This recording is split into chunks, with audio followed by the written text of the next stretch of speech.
Assalamualaikum warahmatullahi wabarakatuh. Selamat datang di channel Ivan Solehan. Kali ini saya akan bahas tentang bisnis PTBS. Jika kalian tertarik, silakan klik tombol subscribe dan klik loncengnya. Assalamualaikum warahmatullahi wabarakatuh.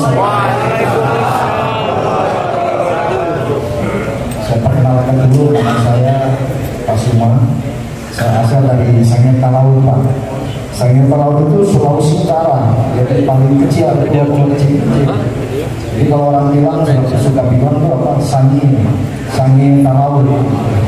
Nah, kalau Bapak pernah dengar itu Ustadz Yaya Lauli pernah tahu? Tahu.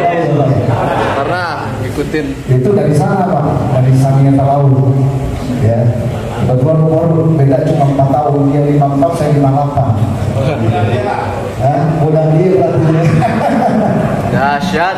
Nah, singkat cerita, Pak, dari semuanya ini memang saya 49 tahun itu hidup Kristen Protestan, dan Kristen Protestan ini radikal, Pak. Ya, kalau saya bilang orang Islam ini waduh, baik udah project waktu itu, wah ini teroris nih.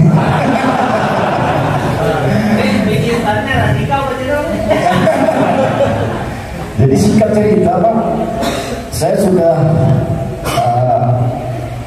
mengkristenkan orang itu udah banyak dari Islam ininya. Saya balik lagi ke sini ke Islam. Ya, jadi singkat cerita, Pak,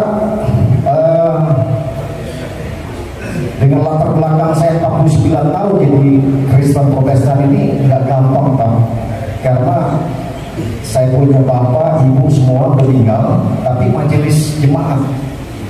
Nah, kebetulan saya ini nggak direncanain, Pak, saya masuk Islam ini nggak direncanain. Ada rencana nih tahun segini saya masuk Islam, nggak ada rencana. Ya, saya masuk PTBS juga nggak ada rencana. Jadi dalam kehidupan ini sebenarnya bukan kita yang berencana, Allah yang berencana dalam kehidupan kita. Jadi kita harus sadar aja gitu. Nah, saya di lingkungan ini saudara-saudara saya semua, saya seiman. Jujur aja, Pak, 49 lamanya itu saya dulu kalau di gereja-gereja namanya Gemisa itu, gereja masih Injili Sangir Talaut. Jadi kita menginjil ke daerah-daerah Cianjur segala macam, mengkristenkan orang. Tiba-tiba, Pak, saya jadi Islam. Jadi memang luar biasa, saya juga bingung. Saya secara dogma itu luar biasa, Pak, ya. Karena kita anggap ini justru bukan saya menjolimi agama Kristen Protestan, tidak. Tetapi pada dasarnya ini dogmanya itu luar biasa, ajarannya itu, yaitu bahwa Yesus adalah anak Tuhan. Saya cari, saya bongkar, baca 5 kali, nggak ada bilang, dia nggak pernah bilang gitu. Dia nggak pernah bilang sembahlah aku adalah Tuhan. Waduh, nggak ada. Saya 5 kali baca dari Kejadian sampai Wahyu. Ketika saya ini Kristen, nggak ada. Tapi kok orang percaya gitu? Kenapa ini? Ada sesuatu. Nah, singkat cerita, Pak, dari semuanya ini, istri saya tahun 2010, dia bicara sama saya, ayah, saya nggak betah masuk Kristen. Saya udah 21 tahun nikah sama kamu, saya nggak nyaman di Kristen Protestan. Terus saya mau balik ke Islam. Kebetulan istri saya orang Jawa, saya ini orang Nado, Sangir Talaut, sama Yaya Waholi itu sama tuh. Ya, singkat cerita saya bilang, ini apa kok? Kenapa dia bisa masuk Islam lagi? Kenapa? Saya tanya, kenapa Bunda kok masuk Islam lagi? Ini kan Yesus sudah bilang, akulah jalan kebenaran dan hidup, tidak seorang pun sampai kepada Bapa kalau tidak melalui aku. Maksudnya Yesus berkata, memang benar dia berkata begitu, ada ini dalilnya. Singkat cerita, pokoknya gak nyaman deh, saya mau balik lagi. Nah, ini masalah hati, Pak, saya gak bisa paksain. Anak saya 2 perempuan, udah besar-besar, udah remaja, 20 dan 24. Nah, dia tahu saya guru sekolah minggu. Kalau di gereja tiap minggu itu saya ngajar anak-anak kecil umur 5 tahun sampai 15 tahun. Siapa tuh Yesus? Saya ajarin Yesus begini, kita mesti percaya ini. Yesus lahir tanggal 25 Desember. Sampai saya selidiki itu Yesus benar nggak lahir tanggal 25 Desember? Nggak ada juga, Pak. Ini kok agak aneh nih. Nggak ada, Pak. Disebut di Kejadian dan Wahyu itu terakhir Wahyu. Kalau kita Al-Ikas ya, yang yang terakhir 114 itu asal. Anas sih, surat Anas ya. Itu coba semuanya, ini kok ada tanggal 25 Desember. Aneh ini. Saya pelajari lagi historical mengenai sejarah. Ternyata memang 25 Desember itu adalah hari ini Dewa Matahari di Roma di sana. Nah ketika itu Yesus lahir, bagaimana nih orang nih? Kelabakan, wah ini Dewa Matahari udah ngetok nih, bagaimana caranya nih menggulingkan ini. Nah akhirnya mereka berakumulasi, berubah metamorfosis, apa istilahnya, berubah perbedaan agamanya. Mereka ikut ke agama Dewa Matahari ini supaya Yesus gak hilang. Wah udah deh, bilang aja Yesus lahir tanggal 25 Desember. Saya bukan penghinaan, bukan, nggak ada di Kejadian sampai Wahyu itu, nggak ada Yesus lahir tanggal 25 Desember. Kalau dia lahir tanggal 25 Desember, mati kedinginan Pak, karena dia lahir di Palungan kan. Nah kalau di Eropa, kalau ini lahir tanggal 25 Desember itu udara dingin, minus 0, itu nggak mungkin itu terjadi. Nah singkat cerita dari semua ini, saya pikir kayaknya kalau dilihat dari historical Injil itu memang di bulan Mei atau Juni dan Mei itu dia lahir di situ. Nah singkat cerita dari semuanya ini Pak, saya akhirnya istri saya masuk 2010 masuk Islam, saya anterin ke mana, Sunda Kelapa Pak, bulan Mei. Udah, ayah bagaimana? Jadi sendiri saya. Jadi bertiga masih Kristen tuh. Istri saya juga sendiri, kita bertiga yang Kristen. Udah pada nangis semua kan, istri saya nangis dia masuk Islam. Ya udah, singkat cerita akhirnya saya dua agama Pak. Jadi nanti Jumatan kita berdua. Singkat cerita dari semuanya itu Pak, saya pelajari itu selama 3 tahun setelah istri saya masuk Islam. 3 tahun saya belajar Islam. Belajar dari mana Pak? Dari YouTube. Lihat si ini, si A, si B, ustaz-ustaz yang populer Pak waktu zaman itu. Dan saya pelajari gini. Wah, akhirnya saya belajar niat baca ini. Kok perasaan saya damai banget. Saya mau coba ini tahajud malam itu. Kayak apa rasanya? Saya rumah gitu ya kan. Kok tambah tenang saya. Wah, ya, ini agama yang benar nih. Ya. Makanya saya langsung berpikir, ini agama nanti saya pilih ini. Tapi saya pikir, saya berdoa terus. Akhirnya setelah hari sampai sekarang saya tidak pernah tinggalin. Karena ketenangan hati, walaupun berangkat nggak ada, tenang aja Pak. Ya, ketemu saya punya leader, diajak ke sini, yaitu mentor saya Pak Winda Sanjaya. Kebetulan beliau udah dapat tiket tahun, dapat buksuri. Udah dapat Pajero, tapi dia belinya ini Fortuner. Ya, saya mau ikut jejaknya dia. Jadi singkat cerita dari semua itu Pak, saya pikir, wah ini saya tahajud begini segala macam. Saya pelajari, saya bandingin dari Kejadian sampai Maliaki Pak, belajar. Ternyata agama Islam sama di Alkitab itu. Di Kejadian sampai Maliaki, nggak boleh makan babi. Di Imamat pasal 10 atau 13 itu dinyatakan tidak boleh makan ini babi. Ya. Terus Musa menyatakan la ilaha illallah, tidak Tuhan selain Allah. Di dalam hukum Taurat yang pertama dia bilang la ilaha illallah. Tapi kok saya lihat ke sini setelah masuk ke Matius ke Wahyu, perjanjian baru, ini ada perjanjian lama, perjanjian baru. Setelah belajar begini, kok beda ini? Waduh, yang satu Rasul Paulus yang disebut Rasul, dulu namanya Saulus Pak. Jadi ketika itu saya kan belajar sejarah, siapa di Saulus ini? Nah, ternyata dia pemerkosa, peminum, segala macam, bertobat. Ketika dia ke Damsyik, Yesus berkata, di dalam Matius ada tuh, dia bilang, Saulus, kenapa engkau menganiaya aku? Siapakah engkau? Akulah Yesus yang kau aniaya. Butalah pada saat itu, Paulus buta. Saulus itu langsung ada kata suaranya itu, Yesus berkata dalam Matius itu, dia pergi ke Damsyik. Dari Damsyik, Saulus ini kamu temukan Ananias di situ, engkau akan sembuh. Tiba-tiba timbul dia jadi Rasul Allah sampai yang nangkat sampai saya bingung. Wah, ini yang mengubah semuanya ini. Saya curiga sama dia, belajar lagi, saya pelajarin selama 3 tahun, saya gali terus Injil itu, saya gali terus, baru mengambil suatu kesimpulan. 2013 saya bilang, dan istri saya sangat muda, dan saya sudah ketetapan, saya sudah tahu mana yang benar agama saya sekarang. Saya harus masuk Islam. Dari situ saya tenang Pak, jadi nggak membuat hati.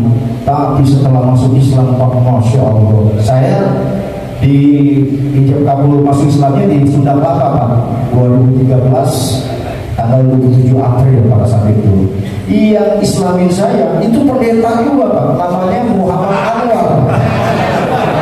Jadi di situ Sunda Kelapa di depannya ada gereja, namanya gereja ini GPIB Paulus, gereja Pantai Kota Indonesia bagian barat itu. Nah itu saya tanya, maksudnya dari Kristen Protestan? Iya Pak, saya dulu juga Pak, tapi saya 30 tahun. Jadi reuni kita itu. Dan ngomong-ngomong cocok kayaknya. Nah, saya Islamin baca 2 kalimat syahadat. Nah dari situ saya udah mulai, tapi gila juga, luar biasa. Astagfirullahaladzim, masuk Islam ini nggak gampang Pak. Perusahaan bangkrut, dibuang keluarga kita 8 bersaudara, jadi 7 orang itu buang saya, sampai detik ini buang saya. Terus ada saudara saya, Pak Suman, masuk Kristen lagi lah, ya kan? Yuk, saya kasih BMW, saya kasih rumah. Nggak mau bos, biarin aja saya Islam. Itu Islam, itu Islam agama miskin. Oh lihat aja semua pada miskin. Cuma itu di Kristen yang kaya-kaya. Emang benar. Orang saya lihat gaji pendeta aja, saya cerita sama Pak Bin. Gaji pendeta itu 2007, saya nggak sebutin namanya, itu 350 juta gaji. Makanya tahun 2010 saya berniat, saya bilang nih, Bunda saya mau menjadi pendeta, karena saya udah guru sekolah minggu Pak. Kalau di sini ustaz tuh yang suka ngajar-ngajar lah, saya guru sekolah minggu tuh, udah jadi guru sekolah minggu, bagaimana mematangkan ilmunya ini. Pas saya ambil formulir, waduh, istri saya masuk Islam, waduh, pecah lagi saya. Nah dari situ saya pikir, wah ini saya telusurin agamanya 3 tahun ini, luar biasa. Saya tenang, walaupun nggak ada duit di kantong Pak, perusahaan bangkrut, ya kan. Baru anak saya dari Kristen nggak mau masuk Islam, saya terangin begini deh, Islam ini begini. Ini adalah Nabi Ismail punya agama. Dia menganut pada la ilaha illallah sesuai Nabi Musa punya ini. Kalau ini, jadi kita menganut fungsinya beda nih.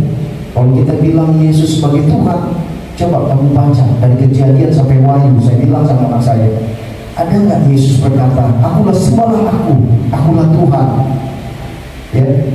Ternyata saya bilang mereka cuma pegang dogma. Itu di Yohanes 1 ayat 1 saya bilang sama anak saya. Bunyinya pada mulanya adalah firman, dan firman itu bersama-sama dengan Allah, dan firman itu telah menjadi manusia dan diam di antara kita. Allah jadi manusia. Terus saya tanya sama anak saya, Olivia sama Keisha, jadi kamu nggak mau masuk ikut sama ayah masuk Islam? Ayah, aku Kristen aja ya, aku percaya Yesus tolong. Ya tapi dia bukan Tuhan, dia bukan Tuhan. Kamu bisa cek di situ, dicek di Kejadian sampai Wahyu. Kalau ada pendeta bilang Yesus itu adalah Tuhan dan dia kasih dalilnya ada di Alkitab, ayah masuk Kristen lagi, ayah nggak mau perlu agama Islam. Cukup di sini, coba kamu tanya begini. Udah begitu, singkat cerita dari semuanya itu saya jelasin anak saya mengenai Islam, walaupun ilmu saya masih cetek Pak. Akhirnya mereka masuk Islam semua. Yang biasa kita udah Muslim semua, muslimin ya, udah semua rajin sholat semuanya ya. Kalau dulu Pak, apalagi Natal begini Pak, saya khotbah Pak. Jadi ampuh gede Pak, ya kan? Gede banget Pak. Jadi kalau di sini penuh, di sini penuh. Udah gitu jadi penyanyi lagi, ya, cakep gitu. Jadi kalau saya udah jadi khotbah gini, khotbahnya saudara-saudara yang kasih dalam nama Yesus. Ada suka sikit sore ini. Amin, saudara, haleluya. Baik, kita memuji Tuhan. Wah, saya kayak begitu, Pak. Kelompoknya begitu. Jadi saya sebagai worship leader juga. Jadi kalau nggak ada pendeta, Pak, nah kebetulan kita ada jemaat di Mid Plaza itu. Dari 15 orang, Pak, saya main gitar. Gitar 15 menit. Ya kalau di Manado ada cap tikus gitu, ya kan? Jadi main gitar sampai ini. Sekarang jemaatnya sudah saya tinggalin. Kemarin terakhir saya tinggalin 1.200. Nah kalau lagi khotbah, saya kalau khotbah kan pakai mimbar begini, Pak, begini. Ya, mimbar begini, udah begini. Nah dari situ, Pak, saya kalau ingat-ingat saya jadi Kristen itu lucu juga ini. Dia bilang, Pak Suma, pendeta nggak datang. Waduh, jadi ya sampailah ini alur. Karena saya foundernya dari jemaat itu. Itu jemaat 1.200 ini kurang banyak, Pak. 1.200 banyak nggak tuh, Pak? Banyak, Pak. Waduh, saya kalau ingat-ingat itu dosa juga nih. Kayaknya saya mesti Islamin juga tuh orang. Jadi akhirnya saya khotbah di situ, Pak. Jadi cuma satu ayat aja saya kembangin. Saya nyanyi, ya kan, namanya juga worship leader, ya kan, suara gimana. Akhirnya singkat cerita itu ya digaji juga. Jadi setiap khotbah ini selipin duit pendeta tuh. Saya lihat begini, banyak banget saya begini. Saya hitung lah 2.500.000 sekali khotbah. Pak, saya kaya ya. Khotbah begitu 2.500.000. Kebetulan 4 minggu itu pendeta nggak ada, Pak, di plaza.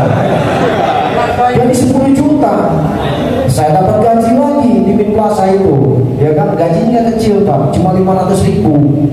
Tapi kalau sekali khotbah itu 250. Kalau jadi worship leader 750.000. Nah dari situ saya pikir, waduh, saya nih, teman-teman saya yang di Mid Plaza ini akhirnya tahu saya masuk Islam. Wah, kecewa semua sama saya. Dia bilang ini murtad nih katanya. Saya bilang akhirnya saya ketemu mereka, saya ngobrol sama mereka. Saya bilang saya sharing, saya udah Islam, saya nggak mungkin nutup-nutupin. Saya bilang, Pak Suma, you yang pengkhotbah, kok tiba-tiba jadi Islam ini? Mau jadi ustad? Saya mau jadi ustad, tapi saya belum ketemu ustad yang ngajarin saya. Saya cuma belajar di YouTube, saya bilang gitu. Saya beli Nabi Muhammad punya buku juga ada segini. Saya juga baca juga itu bagaimana latar belakang Nabi Muhammad ini juga. Jadi singkat cerita dari semuanya itu, Pak, memang Islam ini luar biasa. Kalau Nabi Muhammad ini datang ke dunia ini menyempurnakan akhlak manusia. Ya kan? Saya lihat memang saya terjun langsung sini, akhlak orang Islam beda banget. Ya. Kalau kita orang Manado, apalagi malam Natal begini, cap tikus, ya. Jadi mabuk dulu, ada perjamuan. Jadi perjamuan kudus itu udah ngomong, lo nanti berapa botol? Kita ada RW, Pak. RW itu anjing. RW itu anjing sama babi. Nah, itu. Jadi sebelum perjamuan kudus nanti malam ini, malam Natal ini malam Natal nih. Malam Natal saya udah nyanyi, siapin anak-anak nyanyi, saya main gitar segala macam untuk nyanyi. Vokal grup lah istilahnya. Ya, jadi kalau acara-acara Natalan, Tahun Baru itu mabuk-mabukan. Tapi kenapa kok di Islam pada saat Tahun Baru bukan apa-apa, semua bersyukur kepada Allah, minta pengampunan sama Allah. Terus akhlaknya saya lihat nggak radikal, nggak seperti yang diceritain orang. Ternyata orang Islam rendah hati, lemah lembut. Kalau dia masak begini, ada bunyi ini, dia kasih tetangganya. Luar biasa orang Islam begini. Nah dari situ saya berubah total. Akhirnya saya mengambil suatu ketetapan, inilah agama saya yang terakhir. Nah menyangkut dari semuanya ini, Pak, Bapak beruntung semua masuk di PTBS karena dasar utamanya memang agama, yaitu title dia punya tagline-nya takbir. Saya bilang, makanya saya bilang kemarin saya ketemu dengan Pak Haji Febrian karena ada suatu informasi yang memang saya agak menggelitik diri saya. Saya bilang, Pak, Saya handle corporate, saya bilang kelapa sawit tapi corporate. Tapi kalau corporate Bapak nggak tackle katanya, cuma yang Bapak tackle yang individual. Oh enggak Pak Suma. Oh alhamdulillah. Saya ketemu lagi Pak Aldi. Oh enggak Pak Suma, yang penting nanti kita MOU bagaimana. Karena terus terang aja, betulan Pak Winda ini udah presentasi Pak kemarin.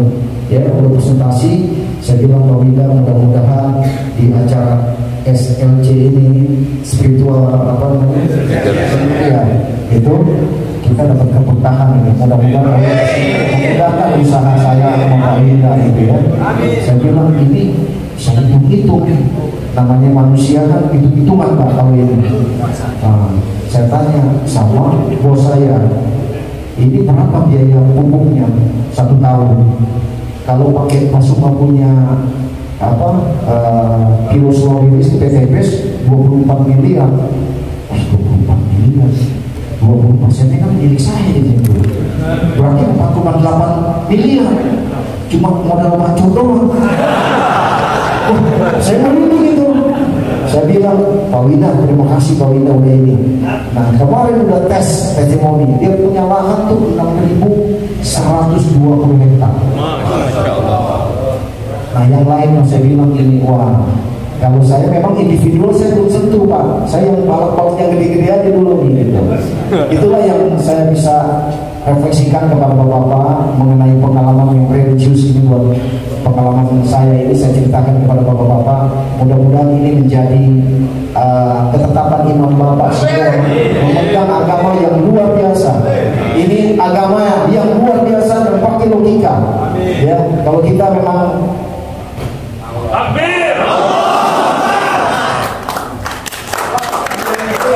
saya terus terang sedih Pak. 7 saudara saya meninggalkan saya Pak. 7 saudara akrab sama saya meninggalkan saya karena saya Islam. Saya sendiri Pak. Ternyata saya bukan sendiri Pak di sini. Saya ada beberapa saudara-saudara saya di sini. Luar biasa. Makanya di tahun ke-9 ini Pak, saya akan serius mempelajari agama Islam. Karena agama Islam membuat saya damai, tenang, bahagia. Demikian refleksi mengenai pengalaman religius saya sebagai mualaf. Assalamualaikum warahmatullahi wabarakatuh. Ada yang tanya mungkin silakan.